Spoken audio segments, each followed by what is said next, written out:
Can you hear me? Hi, how are you? I'm doing well. How's it doing with you? Good. I'm doing really well, thanks. Thanks for willing to do this, Bill. Absolutely. Very, very happy to. Welcome to my little abode. This is where I spend a lot of my time. This is my voiceover booth. I see. You know, I wanted to say this, but I've been getting to know a lot about you since the Hmm. show Voltron. Oh, And wow. Nice. ever since then, I've been getting to know all about your voices. But Oh. to put it in a more simple truth, I never knew what anime was back then. But until the Mm. show One Punch Man appeared Hmm. before me, and because of that show, I'm beginning to understand what anime is and who the voice actors are. That's Hmm. when I discovered everybody, including you, Bill. No, thank you. It's what I do best, you know. Told the same thing to Tom Vaughn, and he is impressed of knowing that I've come to understand it well, which is Hmm. why I became an official voice actor myself. Oh, fantastic. Yeah, since I recently got cast into the commercials, but still have a long way to go in order to finally get cast into an anime and video game when the time comes. Hmm. So, yeah. But anyway, I have a lot of questions I've been wanting to Ready. ask you. I Tell am me, ready. Hmm. how is it like being a voice actor in many animated shows? It's delightful. I am super blessed to be in this position, not only as an actor, but also as a director now, because I grew up on watching anime, and it was anime back in the day too. It was funny because there was always the cartoons that you watched when you were younger, the stuff that was on Saturday mornings and those types of things. But then there was a specific style that I didn't understand what it was. It was anime, but I was watching things like Star Blazers and then something called G-Force. And then after that, Robotech, which is the Macross saga. And I was watching all that as I was growing up. And it was the first time that I ever saw animated things have teeth, have real life consequences, have deaths in it, or violence that was not cartoony in some way, shape, or form, or was not catered towards doing a moralistic story based on, very cute, cartoony type things. And after that, I was hooked. I was very much hooked on Macross Saga, and then right around, oh gosh, I think it was 1986. I saw the Japanese original subtitled Akira, and it changed everything. It changed everything for me because it showed me, number one, where animation could really go. And it also showed me that it could have incredible, cerebral, thought out, incredible moments in it that story wise were not catering towards any type of youth, but more towards adults. And from then on, I was just completely hooked. Interesting. That's what you like about being a voice actor, which leads me to the most important question. Hmm. How did you get into voice acting? So I got into voice acting through taking classes. I always enjoyed animated projects when I was younger, and I used to mimic a lot of voices when I was a kid. And my parents used to say, "Stop making those voices," and now they're all on top of make more of those voices. It's making you money. So I started taking classes with a specific organization a long time ago with a woman by the name of Dolores Deal, and she was part of the old Hanna-Barbera days, doing those types of cartoon work. But I took every class with her, and then I just continued taking classes. You learn about more and more classes that are available to you with bigger and brighter, professionals, and you just keep going down that road. I also did radio for a number of years, which gave me a lot of information on mic technique. So that all mashed together, sort of into my blossoming into doing voiceover full time. I see. So that's how you get into voice acting, because of those things that you've been getting through, like you're like that teacher of Hanna-Barbera. But Hmm. now that you mentioned voice acting classes, I've been taking those like for almost for like since 2022. And Hmm. And and I just graduated in one of them like a few months ago in March. Mm-hmm. And that's how I officially became a voice actor myself because of Mm-hmm. the studies I have been learning, like Mm-hmm. how what being an anime looks like and how it's all done just like Mm-hmm. that. Mm-hmm. So that's why I've come to understand it all in the just by seeing the truth for myself. Mm-hmm. But yeah. But anyway, what was your first ever character you got to play as way before you got into many others? Let's see. What was my first animated character? Like think of it as the first audition. Oh gosh, I can't even remember what my first audition was. Um, I would say my first real animated character that I got a chance to do where I was a professional and I got paid for it was a video game character. There was a video game that I happened to know the producers on, and it was called Clive Barker's Jericho, and it was a first-person shooter that was very much a horror video game, and I got a chance to play some dastardly monsters in that. In fact, there's actually a trailer out there where 90% of the trailer is just me as a ghoul taunting someone, Clive Barker's Jericho.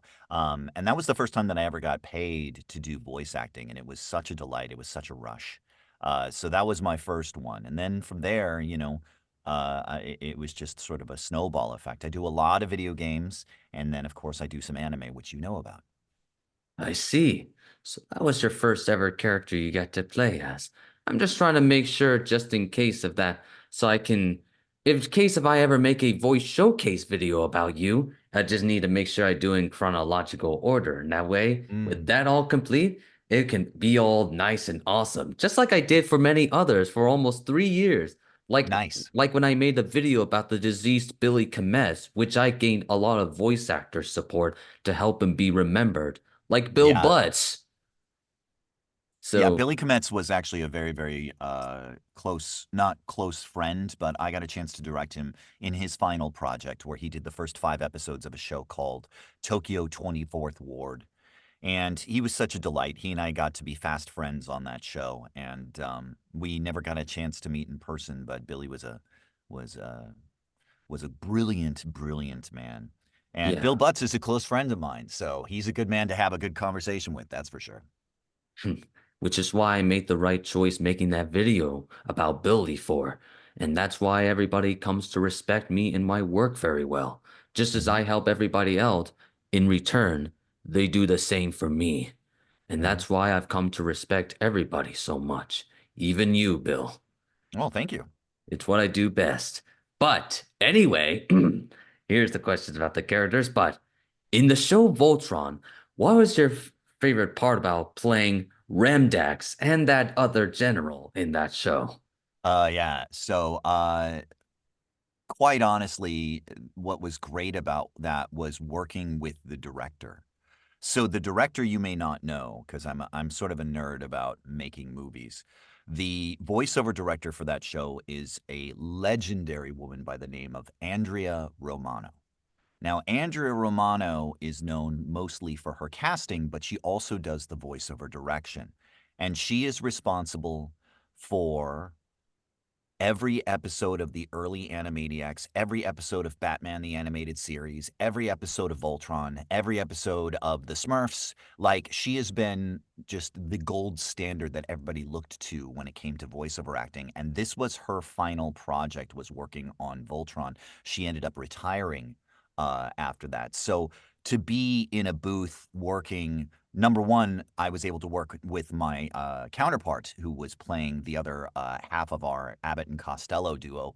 We were both in booth together working with her, and it was just a delight. It was very, very fast. We ended up having 2 sessions. The first session was to establish the character and create this incredible, sort of flavor for it. But the second session is after they've created the animation, they've decided they want more things or they want to amp up certain emotions, and we got a chance to come in a second time and play with them. Also, Remdax is close to my heart because I got a chance to play him with sort of a Cockney accent and whine and be sort of like a I was thinking more of a Guy Ritchie lock, stock, and two smoking barrels kind of flavor for this guy, that he was just not quite the smartest of the bunch, but really delightful and really heartfelt and really had his heart in the right place. So he was super fun to play. I see. So that's what you like about playing that character. Because Hmm. I've actually met some of the actors of Voltron, like my friend Azak Robinson Smith. As it Hmm. turns out, I'm getting to know that Voltron is a very awesome show, you know? That's why Hmm. it gets referenced through many classic stuff or whatever it is that makes it more unique. And honestly, I'm very glad Adria was able to bring you into that show. And to tell you Andrea, that yes. Andrea, yeah. But to tell you the truth, I've known about her and her casting throughout my childhood over the years. Mm. And but I respect her retirement of casting, and that's why her legendary casting is passed down to Serena Irwin, which Hmm. eventually turns out to be quite unique in a Hmm. more honest way to say it. But yeah, that's honestly that I wanted to tell you. Hmm. But anyway, how does it feel about playing Perseguito in JoJo's Bizarre Adventure? So that is prosciutto because Prosciutto. his prosciutto is an Italian name for ham. As and prosciutto is part of the Hitman crew. In fact, he's the head of the Hitman crew. He's probably the most brutal of them. And that was my first time, well, not my first time, but that was my first major character that I got a chance to play in an anime. And Prosciutto is extremely fun. I got a chance to work with a legendary director at that time. Still is to this day. His name is Tony Oliver, and the great Circle of Life decided that I get to be directed by the man who played all the way back in the Macross saga that I used to watch as a kid. He was the lead role in Robotech. He was Rick in Robotech. So to have him be directing me in JoJo's Bizarre Adventure was a real uh, uh, uplifting moment for myself because I got a chance to work with people that I had admired who had inspired me to get into the business in the first place. And Prosciutto is super fun. He's just boisterous and ego driven, and he thinks he has everything all tied up into a nice little bow, but he also has his lovely sidekick, and that homoerotic relationship between the two of them is super delightful to play with because it's equal parts vicious and endearing. So I've always liked that. I've always loved that role. I've always loved playing that role. I see. So that's how you like about playing that character. Because to tell you the truth, I've been seeing a lot of JoJo's actually. And I even got to meet with my friend Chris J. Alex and Richard Apcar and others. And today is Kyle Abert's birthday at Hmm. Noreen Conquine. And he's honestly like a very good, they're all good friends of me actually, who have been Nice, liking my videos for almost 3 years. nice. And I'm glad that they all do this. But I do want to ask you this, but if I'm not mistaken, because when I looked up behind the voice actors in JoJo's Bizarre Adventure Stone Ocean, were you the one who directed the third and final patch of Stone Ocean? Because I did look in the casting directors and that you're a part of it. Yes, I did direct 5 episodes of JoJo's Stone Ocean, and I co-directed it with Tony Oliver. So I got a chance to work with Matthew Mercer and Tiana Camacho and a Young whole bunch of Ye? us, Young Ye, Kira Buckland. I got a chance to work with all of them, and what's wonderful about directing is that when you're an actor, you get a chance to embody the role and feel it and be directed and go on this narrow, beautiful path. While as a director, you get to play with all of the instruments. You get to play with everybody. You get to do a symphony. So being able to work with these people, not only is it delightful to invoke the performance, but it's also delightful to see how their performances come together. And it gives me an education as an actor watching the best in the business really work. It's really, really a tremendous experience for me. I see. You know, I'm glad you told me this. I just wanted to make sure I get that information all right there in order to understand well. So Hmm. that's why I'm asking you that. But anyway, How is it like about playing Angel Harvey in Crisis Core Final Fantasy VII Reunion? Angel Hewley. That Angel is a Hughley. huge honor. Huge honor. Um, when I auditioned for the role, I didn't audition for that role. I auditioned for a couple of smaller supplemental roles. And the casting director heard my voice and decided that I was a good choice for Angeal. And for me to actually be the origin of the Buster Sword and the mentor of Zack, who becomes the mentor of Cloud, and to be a part of this incredible universe that has been going on for decades and decades, I can't understate how honored I am to be a part of that. It was a wonderful production. We did it over 5 different sessions, and I can't speak enough to the people that I got a chance to work with. Interesting. So that's what you like about playing that character. Mhm, Because all I know is that I've been playing Final Fantasy and that you playing that character is honestly like the very best choice. But let me ask you this. If you're talking about the voice cast director, are you talking about Kirk Thornton? yes, Kirk was Be- amazing. Yes. I actually met him 1 month ago, you know? But you know Mm, what the best part is?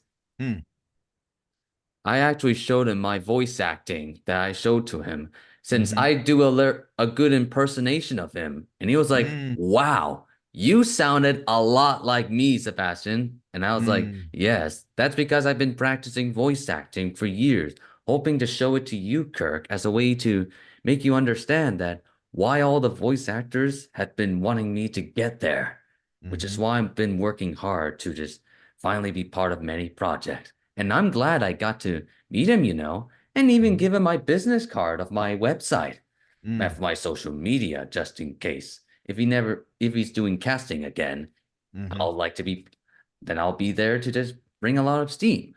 So yeah, that's my truth I wanted to tell you. mhm. But anyway, what's so awesome about playing Lance in Pokemon Masters? The fact that I'm a part of the Pokemon universe is a great, great delight to me.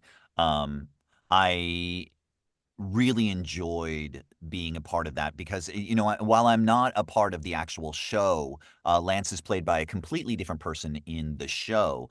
Uh, Pokemon Masters is the online mobile game that you can play on your phone, and it's just a delight to be able to be a participant in that.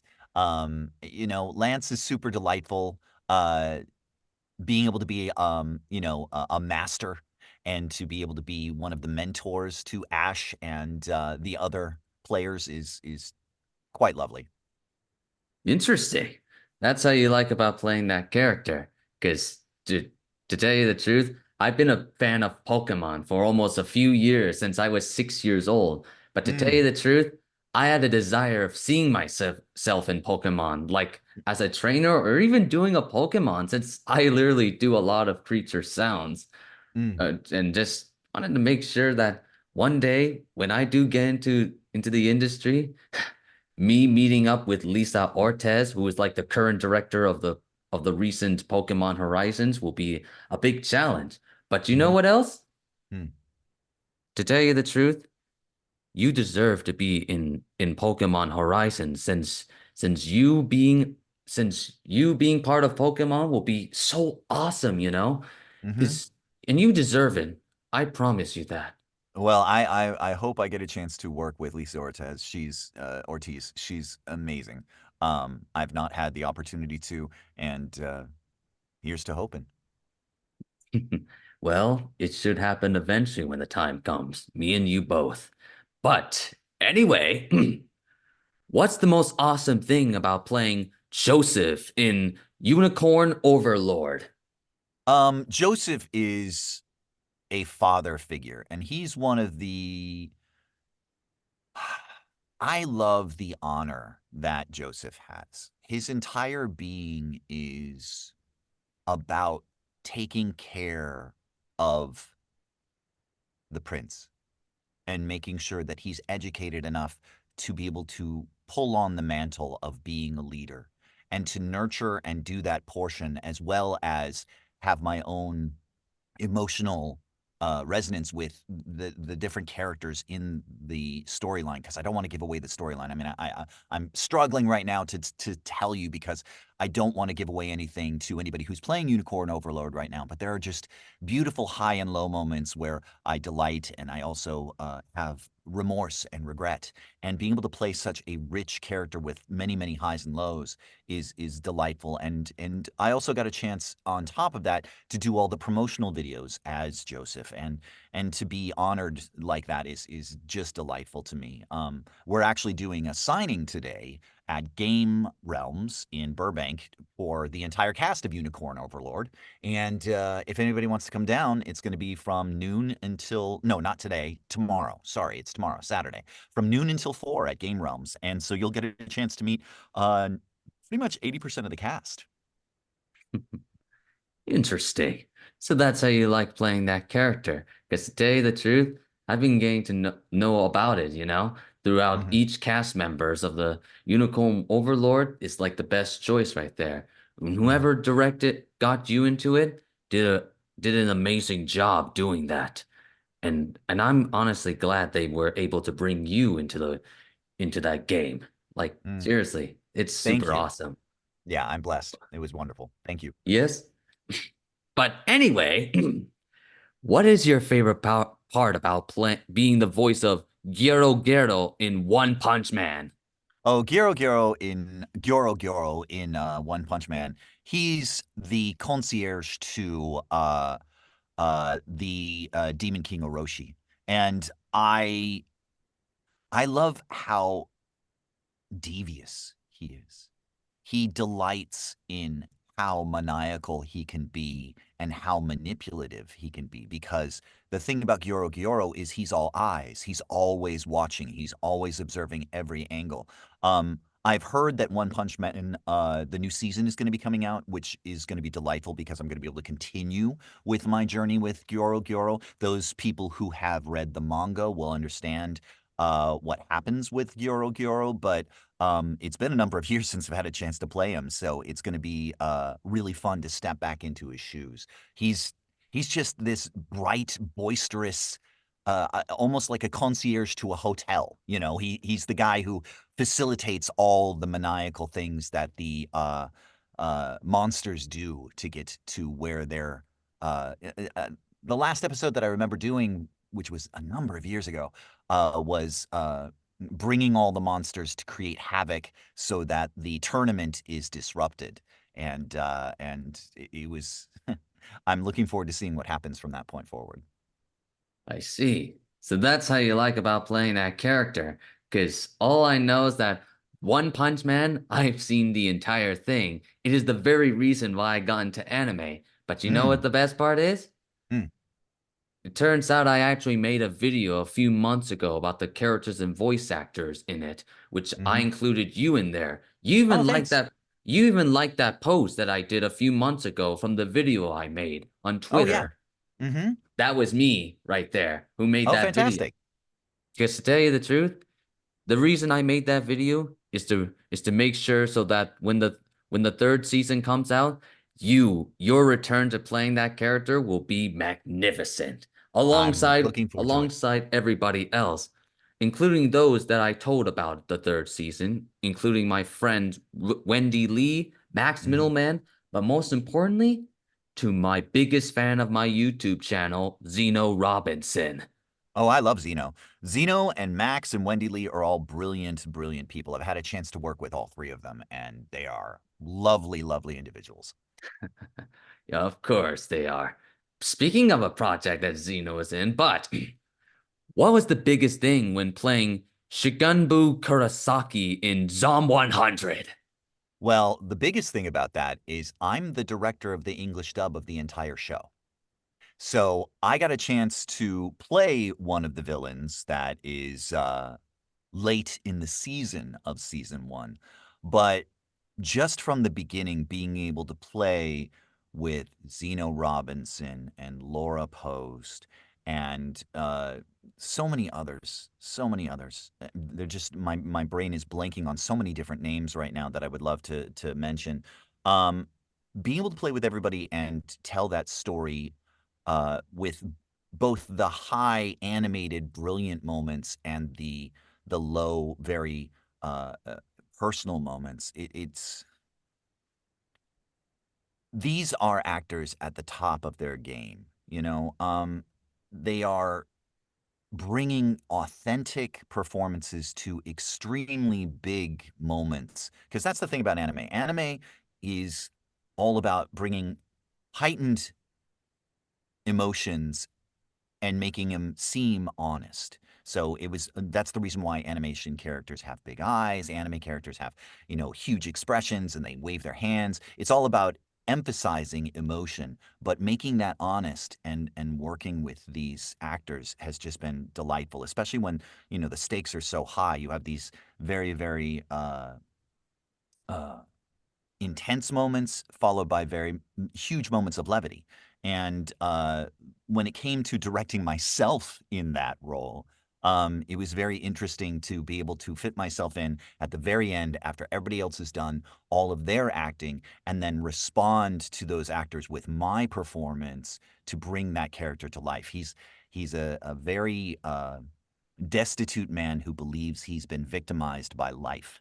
And so he decides to take out all of his frustrations on the people around him. He wants to harm everyone because he feels that he was treated unfairly, when in fact it was his own doing that put him in that position. And he has an interesting arc in the show. So anybody who watches Zom 100, please do so. I need to pull this up because I need to give a shout out to some of these actors that were so brilliant. Abby Trott, Xander Xander Mobus. Mobus, all of these people Oh, that had an opportunity to be a part of this. Xander, Abby, Zeno, and Laura are the top four that are in there. But I got a chance to work with brand new people. I got a chance to work with veterans, and it's just delightful. I mean, Richard Epcar, one of the people that you had mentioned earlier, I got a chance to work with him on it as well. There's so many brilliant, brilliant actors in the show, and it's just a delight to be a part of it. in interesting. So that's what you like about it, because you did retweeted my post about the video I made a few months ago about Zom Mhm. 100. As I've seen the show and it's so awesome actually. But Mm, you want to know the truth? I'm ready. I've read the manga and that I've had a desire of being part of the show as one of the newest members that is not yet animated but will be eventually because Mm, and he's an old friend of Akira and Tendo and mhm, and Akira and Kensho, and that me playing that character will end up having my reunion with both Xander and Zeno since I met them 1 month ago. But you know what the funny thing is? mm, The funny thing is, in the Octaku Fest where I met, when I was meeting up with my two of my oldest friends, AJ Beckles and Enerys Canois, who haven't seen me in 1 year, and they finally did. Zeno ended up bumping into me in the line, and I was like, mm, "Oh, sorry about that." And he was like, "No, it was my fault." And I was like, mhm. "Wait, Zeno?" And he was like, "Hold on a moment." And when he was done talking to AJ and Enerys, he ends up coming into me. And when I Yes. introduced myself to him, he was surprised and Mhm, noticed he was like, "Wait, Sebastian? Sebastian mhm, Brandon from Instagram?" And I was mhm. like, "In the flesh." And he was like, "My God, it's such an honor to finally meet you. Wait, wait, wait. Come meet me in my area whenever you feel like it." And I was like, Mhm. "Sure thing." And by the time I got to him, I told him everything. And Mm. he's impressed with all the things that I've been doing over the years, which is Good. why he told me he's a huge fan of my work since the day Mm, I first did my videos. That's why mm, he came to respect me and my work.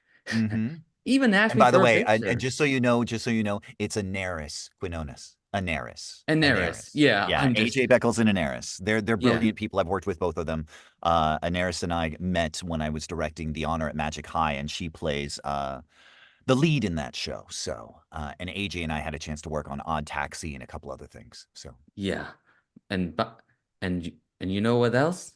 hmm. T Turns out an old friend of mine actually told me that you're a very good casting director for both Zom 100 and Suzume, and you're like a big father figure to her. Who? I'll tell you my friend's name. The name of my friend is Jennifer Sunbell, who I've Oh, I love interviewed with Jennifer. in March. She's a very Yeah. kind person, and and she's a follower of me on my Aw. social media. And she honestly wanted you to be one of my followers of my social media as a way for you to see and understand the things I've been working hard.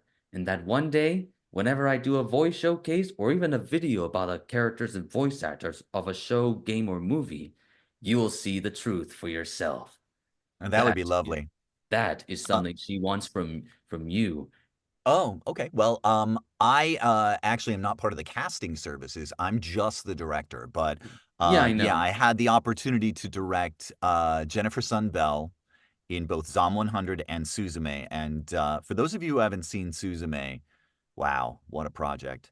Uh, so Suzume is probably the most intricate anime that I've had the brilliant opportunity to direct for. Um, that is by a director by the name of Makoto Shinkai. He did other feature films such as Your Name and Weathering with You. And Suzume was actually nominated for Best Animated Feature in the Golden Globes this past year. It was up for Oscar contention too, but it didn't make it into the top five. It's a brilliant film, and you can watch it on Netflix right now. Go see Jennifer Sun Bell's performance because she's brilliant in it, and she actually had to dig really deep into an incredibly emotional experience in the film, and it's really heavy and really beautiful. She plays Suzume's aunt in the feature. So, but yeah, I love Jennifer Sunbell. She got a chance to play a small character in the first episode of Zom 100, and we had a delightful time. She's great. Interesting. Because I wanted to say this, but Jennifer is a wonderful person. And also that I watched the movie Suzume and actually made a video about it, which you actually Mm, liked, actually. mm, And so did good. Jennifer and Josh Keaton. Everybody Yeah, did. Josh is brilliant. Yeah, Josh is brilliant too. Josh Me, plays Sota in Suzume, and Josh. It was my first time working with Josh, and everybody should know Josh because he is the Amazing Spider-Man. yep. And he's also Recent young anime Hercules. Yeah. Yep. Recent anime voice actor, just like Jessica Dikiko is right now. And that's Mm-hmm. why I love about animation from anime voice actors right there. Mm-hmm. Which is very awesome. But last question, but how is it like playing Anari in Granblue Fantasy? Okay, so that's Onra, and it's Anra, Onra yeah. Uno. Onra is again another father figure. What I love about Onra is that Onra is a teacher to everyone he comes across. So even though you're in Granblue Fantasy, whether you're playing Versus or Shadowverse or Versus 2, Onra is there as a pacifist. He may be one of the grandest eternal warriors there is. He's this man of tiny stature who wields a spear that is 3 times as tall as he is. But every time he comes into combat, he's trying to either learn something or teach something of pacifism to the people that he is coming in contact with, except for one person who's the grand villain, who he just wants to put down because his ultimate goal is to master so much of his physical form in terms of being able to do combat and spar that they reach a place where the threat of engaging with combat with the Eternals will stop people from combat entirely. He wants there to be nothing but peace. And that's his ultimate goal is to create peace. He's just a thoughtful, heartfelt, solemn individual with a great mustache and a great sense of humor when it comes to sparring. So if you enjoy Granblue Fantasy, I'm delighted that you're enjoying my character. He's great. He's the longest character I've ever played. I've played him in 3 different video games, and he's just delightful. I'd play him for the rest of my life if I could. That's what you like about playing that character, as you being part of it was just the best choice ever right there. And I'm honestly glad Thanks. that whoever brought you in there must be a very good person right there. And that's what I Yeah, like good casting about that. director. Good casting. Yeah. Well, Bill, it is such an honor to finally having you in my show, and that I have the highest hopes to working with you in the near future when it comes to Mm. voice directing and stuff, whenever the Mm-hmm. time comes. And also, so Right. that when I do get to California, which I will be in a few months, I'll be likely to meeting you and everybody else when the time comes. That would be delightful. We would be Yeah, very, very honored. So, thank you so much for having me on your show. I really appreciate it. Thank you so much for promoting anime. Anime is just this wonderful, wonderful world that is super inclusive to everybody who enjoys number one animation, but also people who have felt on the outside of things or ostracized. I find that they love anime because the underdog story and the embracing of odd and embracing of uniqueness in the anime world really embraces all types of people. And so I find the community who loves anime to be brilliant and delightful, and uh, I just look forward to seeing it rise even further and further. So thank you so much for having us on your show, for bringing in all the other actors that you've brought in. It's a delight to be here. Thank you so of much. course. My pleasure. Well, thank you so much for all of the support. We really, really appreciate it. Everybody in the animated world appreciates it. So thanks so much. Have a great Yeah, one, sir. you too. And I'll see you around on social media, my friend. Have a great one. You too.